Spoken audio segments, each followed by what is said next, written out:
Agrosphère travaille depuis plusieurs années pour le compte du département des Yvelines sur un diagnostic écologique du plan d'eau de la vieille ferme et du plan d'eau de la Galiote. Un diagnostic qui consiste à inventorier la faune piscicole, les macro-invertébrés, la végétation aquatique et la végétation de bordure des plans d'eau, dans le cadre d'un aménagement global du parc du peuple de l'herbe, qui avec pour objectif, notamment sur les plans d'eau, de créer différents habitats, des habitats semi-aquatiques, des mares, des noues, et donc toutes ces différentes formes d'habitats vont être favorables pour le développement de la faune aquatique et semi-aquatique. Dans le cadre du diagnostic, pour ce qui concerne le poisson, on a utilisé deux différentes méthodes. La première a consisté à poser des filets maillants pour étudier la composition du peuplement piscicole des plans d'eau. La seconde méthode a consisté à faire des pêches rivulaires. L'objectif principal était d'étudier la fonctionnalité des habitats. Donc ces méthodes-là ont été utilisées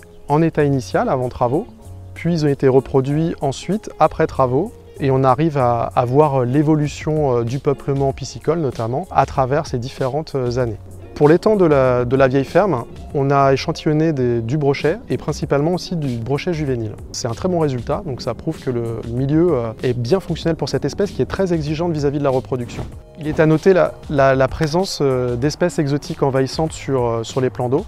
On a notamment la présence de nombreuses perches soleil qui exploitent toutes les berges de ces anciennes carrières. Donc c'est des berges qui sont relativement sableuses.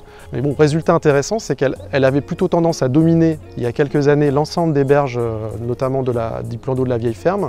Et là, on a un équilibre qui se crée avec notamment le développement de la végétation aquatique rivulaire, avec la présence de rotangles et d'autres espèces qui viennent finalement accompagner cette espèce. On notera également la présence d'autres espèces exotiques envahissantes. Donc on a l'écrevisse de Louisiane qui est présente dans le milieu, qui n'avait pas été échantillonnée il y a quelques années et qu'on vient tout juste de découvrir l'année dernière. Et on a toujours l'écrevisse américaine qui elle est bien présente en Seine. Donc on a aussi la présence de silures, la présence aussi d'anguilles, qui vont marquer la connexion de ces plans d'eau avec la Seine. On a clairement un échange qui se fait entre les plans d'eau et la Seine. Et on peut considérer qu'ils peuvent servir de refuge pour ces espèces, notamment l'anguille, qui va utiliser les habitats rivulaires, les habitats aquatiques pour venir se réfugier, venir se nourrir. Et puis elle peut regagner la Seine sans souci quand les eaux montent. Donc on a quelque chose qui peut être, en tout cas, qui est assez intéressant pour cette espèce ici, puisqu'on en échantillonne une bonne quantité.